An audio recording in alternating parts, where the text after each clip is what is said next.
பொன்னியின் செல்வன் இரண்டாம் பாகம் சுழற்காற்று. அத்தியாயம் 7. சமுத்திரகுமாரி.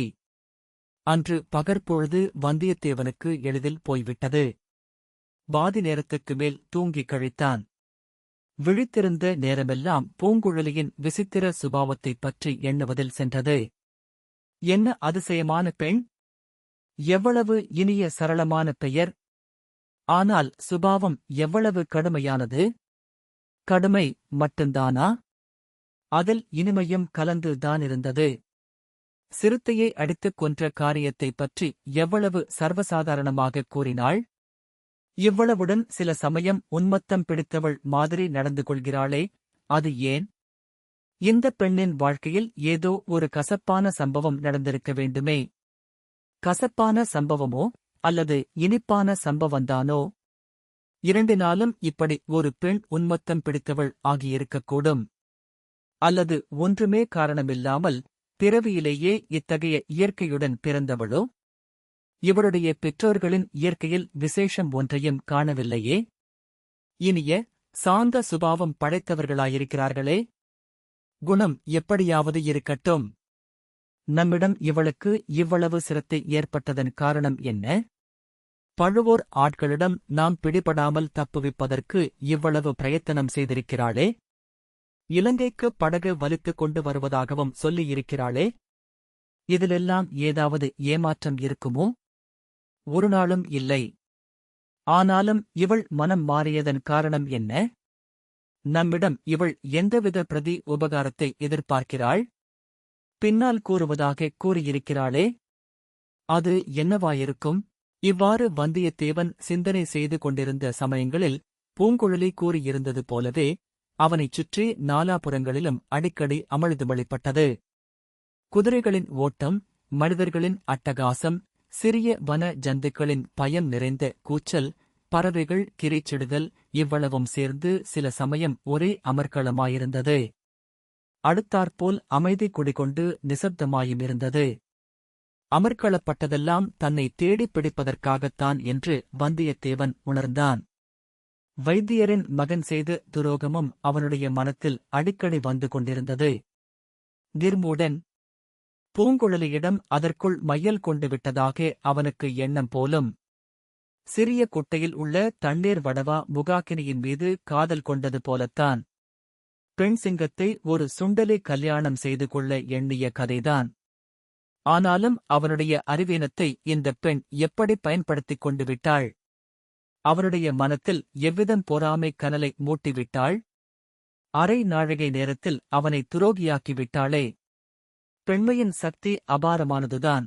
வந்தியத்தேவா, ஒன்று மட்டும் நீ ஒப்புக்கொள்ளத்தான் வேண்டும். நீ உன்னை வெகு கெட்டிக்காரன் என்று எண்ணியிருந்தாய். தந்திர மந்திர சாமர்த்தியங்களில் உனக்கு இணை யாரும் இல்லை என்று இருமாந்திருந்தாய். ஆனால் இந்த நாகரிகமறியாத காட்டு மிராண்டிப் பெண் உன்னை தோற்கடித்துவிட்டாள். கடலில் இறங்கிக் குளித்துக் கொண்டிருந்து உன்னை இந்த மறைந்த மண்டபத்தில் கொண்டு சேர்ப்பதற்கு அவள் கையாண்ட யுக்தியை என்னவென்று சொல்வது? அப்படி அவள் உன் அரை சுற்றுச்சுருளை எடுத்துக்கொண்டு ஓடியிராவிட்டால் இத்தனை நேரம் என்ன ஆகியிருக்கும்? பழுவோர் ஆட்களிடம் நீ சிக்கியிருப்பாய். காரியம் அடியோடு கெட்டுப் போயிருக்கும். ஆம், இனி எப்போதும் இம்மாதிரி அஜாக்கிரதையாக இருந்துவிடக்கூடாது. மேற்கு கடலில் சூரியன் அஸ்தமித்தது. கோடிக்கரையில் இது ஓர் அற்புதமான காட்சி. அதுவரை தெற்கு நோக்கி வரும் கடற்கரை அந்த முனையில் நேர்கோணமாக மேற்கு நோக்கித் திரும்பிச் செல்கிறது. ஆதலின் கோடிக்கரையில் மேடான இடத்திலிருந்து பார்த்தால் கிழக்கு, மேற்கு, தெற்கு ஆகிய 3 திசைகளிலும் கடல் பரந்திருக்க காணலாம். சிற்சில மாதங்களில் சூரிய சந்திரர்கள் கிழக்கு கடலில் ஜோதிமயமாக உதயமாவதையும் பார்க்கலாம். மேற்கே கடலை தங்கமயமாகச் செய்து கொண்டு முழுகி மறைவதையும் காணலாம். வந்தியத்தேவனுக்கு மண்டபத்தை மூடியிருந்த மணல் திட்டின் மேல் ஏறி சூரியன் கடலில் மறையும் காட்சியைப் பார்க்க ஆவல் உண்டாயிற்று. அதை பிரயத்தனப்பட்டு அடக்கிக் கொண்டான். நாலாபுறமும் அந்தகாரம் சூழ்ந்து வந்தது. மறைந்த மண்டபத்தில் முன்னமே குடிகொண்டிருந்த இருள் பன்மடங்கு கரியதாயிற்று. வந்தியத்தேவனால் அங்கே மேலும் இருக்க முடியவில்லை. வெளியேறி வந்தான். மண்டபத்தை மூடிய மணல் திட்டின் மீது நின்றான். வெகுதூரத்தில் கலங்கரை விளக்கின் ஒளி தெரிந்தது. வானத்தில் வைரமணிகள் சுடர்விட்டு ஜொலித்தன. காட்டில் பல விசித்திரமான ஒலிகள் உண்டாயின. பகலில் வனப்பிரதேசத்தில் கேட்கும் ஒலிகளுக்கும் இரவில் கேட்கும் ஒலிகளுக்கும் மிக்க வேற்றுமை இருந்தது. இரவில் கேட்கும் ஒலிகள் மர்மம் நிறைந்து உள்ளத்தில் பீதியையும் உடலிலே சிலிர்ப்பையும் உண்டாக்கின. பகலில் எதிரே புலியை பார்த்தாலும் மனம் பதறுவதில்லை, பயமும் உண்டாவதில்லை. இரவில் ஒரு புதரில் சின்னஞ்சிறு எலி ஓடினாலும் உள்ளம் திடுக்கிடுகிறது. இதோ குயிலின் குரல், குக்கு குக்கு. அந்தக் குரல் தேவகானத்தைப் போல் வந்தியத்தேவன் காதில் ஒலித்தது. குரல் வந்த திக்கை நோக்கிச் சென்றான். பூங்குழலி அங்கு நின்றாள். சத்தம் செய்யாமல் என்னுடன் வா என்று சமிகை செய்தாள். அங்கிருந்து கடற்கரை வெகு சமீபம் என்று தெரிய வந்தது. கடற்கரையில் படகு ஆயத்தமாயிருந்தது. அதில் பாய் மரமும் பாயும் அதைக் கட்டும் கயிறும் சுருட்டி வைக்கப்பட்டிருந்தன. படகிலிருந்து 2 கழிகள் நீட்டிக் கொண்டிருந்தன. அந்தக் கழிகளின் முனையில் ஒரு பெரிய மரக்கட்டை பொருத்திக் கட்டப்பட்டிருந்தது. படகைக் கடலில் இறக்குவதற்கு வந்தியத்தேவன் உதவி செய்யப் போனான். நீ சும்மா இரு என்று பூங்குழலி சமிகை செய்தாள். படகை லாவகமாக தள்ளிக் கடலில் இறக்கினாள். சிறிதும் சத்தமின்றி கடலில் அப்படகு இறங்கியது. வந்தியத்தேவன் படகில் ஏறிக்கொள்ள எத்தனித்தான். உஷ், சற்றுப் பொறு. கொஞ்ச தூரம் போன பிறகு நீ ஏறிக்கொள்ளலாம் என்று பூங்குழலி மெல்லிய குரலில் கூறிவிட்டு படகைப் பிடித்து இழுத்துக் கொண்டே போனாள். வந்தியத்தேவன் தானும் உதவி செய்ய எண்ணிப் படகைத் தள்ளினான். படகு நின்றுவிட்டது. நீ சும்மா வந்தால் போதும் என்றாள் பூங்குழலி. கரை ஓரத்தில் அலை மோதும் இடத்தைத் தாண்டிய பிறகு இனிமேல் படகில் ஏறிக்கொள்ளலாம் என்று சொல்லி அவள் முதலில் ஏறிக்கொண்டாள். வந்தியத்தேவனும் தாவி ஏறினான். அப்போது படகு அதிகமாக ஆடியது. அந்த ஆட்டத்தில் வந்தியத்தேவன் கடலில் விழுந்து விடுவான் போலத் தோன்றியது. சமாளித்துக் கொண்டு உட்கார்ந்தான். ஆயினும் அவனுடைய நெஞ்சு படபடவென்று அடித்துக் கொண்டது. இனிமேல் ஏதாவது பேசலாம் அல்லவா என்று கேட்டான். நன்றாகப் பேசலாம். உனக்கு நடுக்கம் நீங்கியிருந்தால் பேசலாம் என்றாள் பூங்குழலி. நடுக்கமா? யாருக்கு நடுக்கம்? அதெல்லாம் ஒன்றுமில்லை. ஒன்றுமில்லாவிட்டால் சரி. பாய்மரம் கட்ட வேண்டாமா? பாய்மரம் கட்டினால் கரையில் உள்ளவர்கள் ஒருவேளை நம்மை பார்த்து விடுவார்கள். ஓடி வந்து பிடித்துக் கொள்வார்கள். இனி அவர்கள் வந்தால் ஒரு கை பார்த்து விடுகிறேன். நீ கொஞ்சமும் பயப்பட வேண்டாம் என்று வந்தியத்தேவன் தன் வீரப்பிரதாபத்தைச் சொல்லத் தொடங்கினான். இப்போது எதிர்காற்று அடிக்கிறது. பாய்மரம் விரித்தால் படகை மறுபடி கரையிலே கொண்டு போய் மோதும். நடுநிசிக்கு மேல் காற்று திரும்பக்கூடும். அப்போது பாய்மரம் விரித்தால் பயன்படும் என்று பூங்குழலி கூறினாள். ஓ, உனக்கு இதெல்லாம் நன்றாய் தெரிந்திருக்கிறது. அதனாலேதான் உன்னை அழைத்துப் போகும்படி உன் தந்தை சொன்னார். என் தந்தையா? யாரைச் சொல்லுகிறாய்? உன் தகப்பனாரைத்தான் சொல்லுகிறேன். கலங்கரை விளக்கின் தியாக விளங்க கரையரைச் சொல்லுகிறேன். கரையில் இருக்கும்போதுதான் அவர் என்னுடைய தந்தை. கடலில் இறங்கிவிட்டால் தகப்பனார் கூட மாறிப் போய்விடுவாரா என்ன? ஆமாம், இங்கே சமுத்திரராஜன்தான் என் தகப்பனார். என்னுடைய இன்னொரு பெயர் சமுத்திரகுமாரி. உனக்கு யாரும் சொல்லவில்லையா? சொல்லவில்லை. அது என்ன விசித்திரமான பெயர்? சக்கரவர்த்தியின் இளைய குமாரனை பொன்னியின் செல்வன் என்று சிலர் சொல்லுகிறார்கள் அல்லவா? அதுபோலத்தான். இதைக் கேட்டதும் வந்தியத்தேவன் தனது அரை சுற்றுச் சுருளைத் தடவிப் பார்த்துக் கொண்டான். அதைக் கவனித்த பூங்குழலி, பத்திரமாக இருக்கிறதல்லவா என்று கேட்டாள். எதைப் பற்றிக் கேட்கிறாய்? உன் அரைச்சுருளில் வைத்திருக்கும் பொருளைப் பற்றித்தான். வந்தியத்தேவனுடைய மனத்தில் சொரேல் என்றது. ஒரு சிறிய சந்தேகம் ஜனித்தது. அவனுடன் பேசிக்கொண்டே பூங்குழலி துடுப்பை வலித்துக் கொண்டிருந்தாள். படகு போய்க் கொண்டிருந்தது. இலங்கை தீவுக்கு நாம் எப்போது போய்ச் சேரலாம் என்று கேட்டான் வந்தியத்தேவன். 2 பேராக துடுப்பு வலித்தால் பொழுது விடியும் சமயம் போய்ச் சேரலாம், காற்று நமக்கு உதவியாக இருந்தால். நானும் துடுப்பு வலிக்கிறேன், உன்னை தனியாக விட்டுவிடுவேனா? வந்தியத்தேவன் தன் அருகிலிருந்த துடுப்பைப் பிடித்து வலித்தான். ஆ! படகு வலிப்பது இலேசான வேலையன்று. மிகவும் கடினமான வேலை. படகு விர் என்று சுழன்று அடியோடு நின்றுவிட்டது.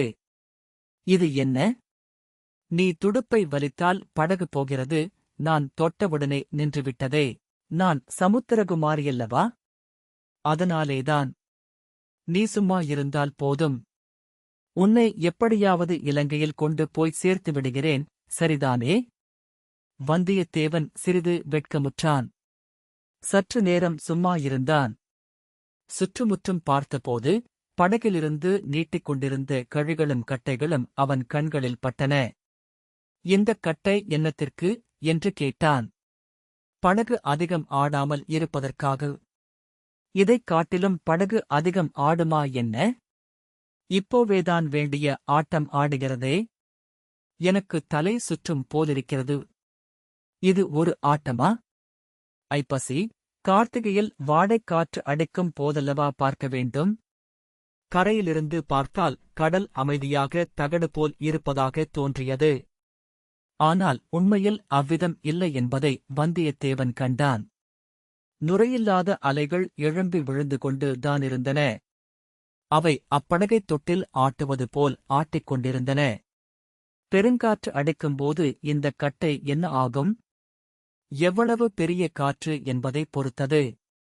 சாதாரணமாய் பெருங்காற்று அடித்தாலும் இந்தக் கட்டை படகை கவிழாமல் நிறுத்தி வைக்கும். ஒருவேளை சுழிக்காற்று அடித்து படகு கவிழ்ந்துவிட்டால் இந்தக் கட்டையை படகிலிருந்து அவிழ்த்து விட்டுவிடாமல் அதை பிடித்துக் கொண்டு உயிர் தப்புவதற்கு பார்க்கலாம். ஐயோ! காற்றில் படகு கவிழ்ந்துவிடுமா என்ன? சுழிக்காற்று அடித்தால் பெரிய பெரிய மரக்கலங்கள் எல்லாம் சுக்கு நூறாகிவிடும். இந்தச் சிறிய படகு எம்மாத்திரம்? சுழிக்காற்று என்றால் என்ன? இது கூடத் தெரியாதா? ஒரு பக்கமிருந்து அடிக்கும் காற்றும் இன்னொரு பக்கத்திலிருந்து அடிக்கும் காற்றும் மோதிக்கொண்டால் சுழிக்காற்று ஏற்படும். இங்கே தை, மாசி மாதங்களில் குண்டல் காற்று அடிக்கும். அப்போது அபாயமே இல்லை. சுலபமாக கோடிக்கரைக்கும் இலங்கைக்கும் போய் வரலாம். இரவுக்கிரவே போய்விட்டு திரும்பலாம். வைகாசியிலிருந்து சோழகக் காற்று அடிக்கும். சோழகக் காற்றில் இங்கிருந்து இலங்கை போவது கொஞ்சம் சிரமம். இப்போது சோழகக் காற்றுக்கும் வாடைக்காற்றுக்கும் இடையில் உள்ள காலம். கடலில் சில சமயம் காற்றும் மோதிக்கொள்ளும். மத்தினால் தயிர் கடைவது போல் காற்று கடலை கடையும். மலை போன்ற அலைகள் எழும்பி விழும். கடலில் பிரம்மாண்டமான பள்ளங்கள் தென்படும். அப்பள்ளங்களில் தண்ணீர் கரகரவென்று சுழலும். அந்தச் சுழலில் படகு அகப்பட்டுக் கொண்டால் அரோகராதான். வந்தியத்தேவனுக்கு திடீரென்று மனத்தில் ஒரு திகில் உண்டாயிற்று. அத்துடன் ஒரு சந்தேகமும் உதித்தது. ஐயோ! நான் வரவில்லை. என்னைக் கரையிலே கொண்டு போய் விட்டுவிடு என்று கத்தினான். என்ன உளறுகிறாய்? பேசாமலிரு. பயமாயிருந்தால் கண்ணை மூடிக்கொள், இல்லாவிட்டால் படுத்தூங்கு. வந்தியத்தேவனுடைய சந்தேகம் இப்போது உறுதிப்பட்டது. நீ பெரிய மோசக்காரி. என்னைக் கடலில் மூழ்க அடிப்பதற்காக அழைத்துப் போகிறாய். நான் தூங்கினால் உன் காரியம் மிகவும் சுலபமாகும் என்று பார்க்கிறாய். இது என்ன பைத்தியம்? எனக்கு ஒன்றும் பைத்தியம் இல்லை. படகை திருப்புகிறாயா, இல்லையா? திருப்பாவிட்டால் கடலில் குதித்து விடுவேன். தாராளமாய்க் குதி. ஆனால் குதிப்பதற்கு முன்னால் பொன்னியின் செல்வனுக்கு நீ எடுத்துப் போகும் ஓலையை என்னிடம் கொடுத்துவிடு. ஓ! அந்த ஓலையைப் பற்றி உனக்கு எப்படி தெரிந்தது? உன் இடுப்பில் சுற்றியிருக்கும் சுருளை அவிழ்த்துப் பார்த்ததில் தெரிந்தது. நீ யார், எதற்காக இலங்கை போகிறாய் என்று தெரிந்து கொள்ளாமல் உனக்கு படகு தள்ளச் சம்மதித்திருப்பேனா? காலையில் மரத்தின் மேல் உட்கார்ந்து உன் அரை சுருளை அவிழ்த்து ஓலையைப் பார்த்தேன். மோசக்காரி! உன்னை நம்பி வந்துவிட்டேனே. படகைத் திருப்புகிறாயா, மாட்டாயா? வந்தியத்தேவனுடைய திகிலும் வெறியும் பன்மடங்கு ஆயின. படகைத் திருப்பு, படகைத் திருப்பு என்று அலறினான்.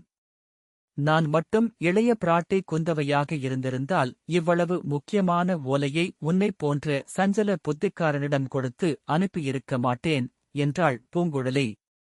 ஓகோ, ஓலை கொடுத்தது யார் என்று கூட உனக்குத் தெரிந்திருக்கிறதே. நீ வஞ்சகி என்பதில் சந்தேகமில்லை. படகைத் திருப்புகிறாயா? கடலில் குதிக்கட்டுமா? குதி, தாராளமாய்க் குதி, என்றாள் பூங்குழலி. வெறி கொண்ட வந்தியத்தேவன் தொப்பென்று கடலில் குதித்தான். கரையோரத்தில் இருந்தது போல் தண்ணீர் கொஞ்சமாக இருக்குமென்று எண்ணிக் குதித்தான். அதற்குள்ளே படகு நீச்சுநிலை கொள்ளாத ஆழமான கடலுக்கு வந்துவிட்டது என்பதை அவன் அறியவில்லை. கடலில் குதித்த பிறகுதான் அதை அறிந்தான். அறிந்த பிறகு அலறித் தத்தளித்தான். இதற்குள் வந்தியத்தேவன் ஓரளவு நீந்தத் தெரிந்து கொண்டிருந்தான். ஆனால் தண்ணீரைக் கண்டால் அவனுக்கு இயற்கையாக ஏற்படும் பயம் கை கால்களின் தெம்பை குறைத்தது. ஆற்றிலே குளத்திலே என்றால் பக்கத்தில் உள்ள கரையை பார்த்து தைரியம் கொள்ள இடமிருந்தது. இதுவோ மாகடல். நாலாபுறமும் எங்கே பார்த்தாலும் ஒரே தண்ணீர் மயம். கடலில் அங்கே இலேசான அலைதான். எனினும் ஒரு சமயம் அவனை மேலே கொண்டு வந்தது, இன்னொரு சமயம் பள்ளத்தில் தள்ளியது. மேலே வந்தபோது படகு கண்ணுக்குத் தெரிந்தது. ஓ என்று கத்தினான். பள்ளத்தில் விழுந்தபோது படகு கண்ணுக்குத் தெரியவில்லை. சுற்றிலும் இருண்ட தண்ணீரின் சுவர் மட்டுமே தெரிந்தது.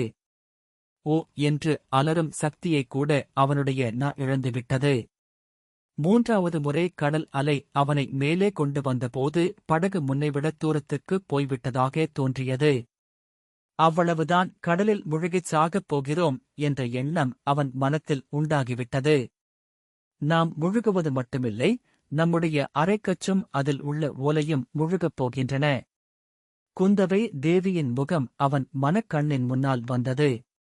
இப்படி செய்துவிட்டாயே என்று கேட்பது போல் இருந்தது. ஆகா, என்னவெல்லாம் கனவு கண்டோ என்னவெல்லாம் மனக்கோட்டை கட்டினோம். வாணர் குலத்து பழைய அரசு திரும்ப வந்து இரத்தின சகிதமான சிங்காதனத்தில் பக்கத்தில் இளைய பிராட்டியுடன் வீற்றிருக்கப் போவதாக எண்ணினோமே. அவ்வளவும் பாழாகிவிட்டது. இந்தப் பாவிப்பெண் கெடுத்துவிட்டாள். இவள் ஒரு பெண் அல்ல, பெண் ஒரு கொண்ட பேய். பழுவேட்டரையர்களைச் சேர்ந்தவள். இல்லை, அந்த மோகினி பிசாசு நந்தினியைச் சேர்ந்தவள். நாம் கடலில் முழுகிச் செத்தாலும் பாதகமில்லை. இந்த பெண் பேய் மட்டும் இப்போது நம்மிடம் சிக்கினால் இவள் கழுத்தை நெரித்து. சீச்சி, இது என்ன எண்ணம்? சாகும்போது நல்ல விஷயமாக எண்ணிக்கொள்வோம். கடவுளை நினைப்போம். உமாபதி, பரமேசுவரா, பழனி ஆண்டவா, பார்க்கடலில் பள்ளி கொண்ட பெருமாளே, குந்தவை தேவி, மன்னிக்கவும். ஒப்புக்கொண்ட காரியத்தை முடிக்காமல் போகிறேன். அதோ படகு தெரிகிறது. அந்தப் பெண் மட்டும் இப்போது கையில் சிக்கினால். வந்தியத்தேவன் கடலில் குதித்துச் சிறிது நேரம் வரையில் பூங்குழலி அலட்சியமாகவே இருந்தாள். தட்டுத்தடுமாறி நீந்தி வந்து படகில் தொத்திக் கொள்வான் என்று நினைத்தாள். கொஞ்சம் திண்டாட்டும் என்ற எண்ணத்துடனே படகுக்கும் அவனுக்கும் இருந்த தூரத்தை அதிகமாக்கினாள். விரைவில் அவள் எண்ணியது தவறு என்று தெரிந்துவிட்டது. இவனுக்கு நன்றாக நீந்தத் தெரியவில்லை, அதோடு பீதியும் அடைந்துவிட்டான். ஆ ஓ என்று அவன் அலறுவது விளையாட்டுக்கு அன்று, உண்மையான பயத்தினாலேதான். இன்னும் சற்று போனால் உப்புத் தண்ணீரைக் குடிக்கத் தொடங்கிவிடுவான். முழுகியும் போய்விடுவான். பிறகு அவனுடைய உடலைக் கண்டுபிடிக்கவும் முடியாது. சேச்சே, தவறு அல்லவா செய்துவிட்டோ விளையாட்டு விபரீதமாக முடிந்துவிடும் போலிருக்கிறதே. அக்கரை போகும் வரையில் நாம் வாயை மூடிக்கொண்டிருந்திருக்க வேண்டும்.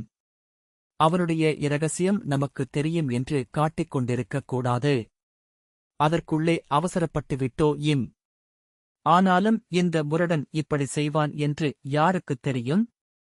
தண்ணீரைக் கண்டு இவன் இப்படி பயப்படுவான் என்று யார் கண்டது? அலையின் உச்சியில் வந்தியத்தேவன் அடுத்த தடவை தெரிந்தபோது பூங்குழலி படகை அவனை நோக்கிச் செலுத்தினாள்.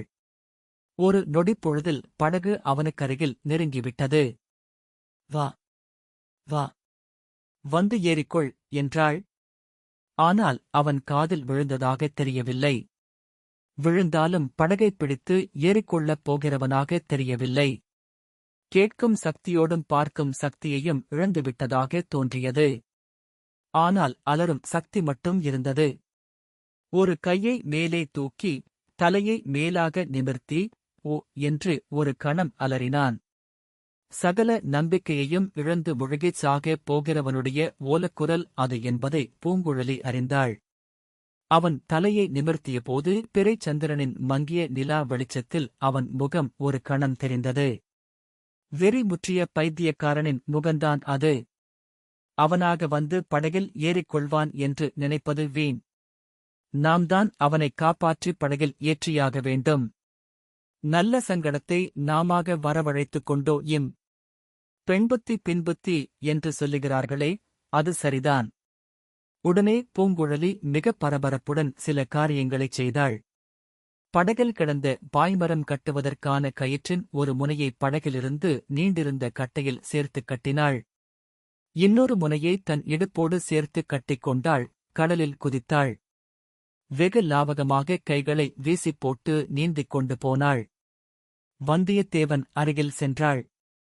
கையினால் தாவிப் பிடிக்கக்கூடிய தூரத்தில் நின்று கொண்டாள். வந்தியத்தேவனும் அவளைப் பார்த்துவிட்டான். அவருடைய முகத்திலும் கண்களிலும் பயங்கரமான கொலை வெறி தாண்டவமாடியது. பூங்குழலியின் உள்ளம் அதிவேகமாக இயங்கியது. நீந்தத் தெரியாதவர்களும் கை சளைத்து தண்ணீரில் முழுகப் போகிறவர்களும் கடைசி நேரத்தில் என்ன செய்வார்கள் என்பது அவளுக்குத் தெரிந்திருந்தது. தங்களைக் காப்பாற்றுவதற்காக யாராவது வந்தால் அப்படி வருகிறவர்களின் தோளையோ கழுத்தையோ கெட்டியாக பிடித்துக் கொண்டு விடுவார்கள். காப்பாற்ற வருகிறவர்களும் நீந்த முடியாமல் செய்து விடுவார்கள். உயிரின் மேலுள்ள ஆசையானது அச்சமயம் அவர்களுக்கு ஒரு யானையின் பலத்தை அளித்துவிடும். காப்பாற்ற வருகிறவர்களை இறுக்கிப் பிடித்து தண்ணீரில் அமுக்கப் பார்ப்பார்கள். அவர்களுடைய பயங்கர ராட்சத பிடியிலிருந்து விடுவித்துக் கொள்ளவும் முடியாது, நீந்தவும் முடியாது. 2 பேருமாகச் சேர்ந்து கடலுக்கு அடியில் போக வேண்டியதுதான். இதையெல்லாம் நன்கு அறிந்திருந்த பூங்குழலி மின்னல் வேகத்தில் சிந்தனை செய்தாள். ஒரு தீர்மானம் செய்து கொண்டாள். உயிருக்கு மன்றாடித் தத்தளித்துக் கொண்டிருந்த வந்தியத்தேவனை மேலும் சிறிது நெருங்கினாள். அவனுடைய தலைப்பக்கமாக வந்தாள். ஒரு கையினால் நீந்திக் கொண்டு இன்னொரு கையை இறுக மூடி ஓங்கினாள். வந்தியத்தேவனுடைய முகத்தை நோக்கி பலமாக ஒரு குத்து குத்தினாள். மூக்குக்கும் நெற்றிக்கும் நடுவில் அந்தக் குத்து விழுந்தது. படகு வலித்து வலித்து கெட்டிப்பட்டிருந்த அவளுடைய கையினால் குத்திய குத்து வஜ்ராயுதம் தாக்கியது போல் வந்தியத்தேவனை தாக்கியது. அவனுடைய தலை 1000 சுக்கலாயிற்று. அவனுடைய கண்கள் 10,000 துணுக்குகள் ஆயின. ஒவ்வொரு கண் துணுக்கிற்கு முன்னாலும் 1,00,000 மின்பொறிகள் ஜொலித்துக் கொண்டு பறந்தன. ஒவ்வொரு மின்பொறியிலும் சமுத்திரகுமாரியின் முகம் தோன்றி ஹா ஹா ஹா ஹா என்று பேய்ச்சிரிப்பு சிரித்தது. 1000, 10,000, லட்சம் பேய்களின் அகோரமான சிரிப்பின் ஒலியில் அவன் காது செவிடுபட்டது. அப்புறம் அவனுக்கு காதும் கேட்கவில்லை, கண்ணும் தெரியவில்லை, நினைவும் இல்லை. முடிவில்லாத இருள், எல்லையில்லாத மௌனம்.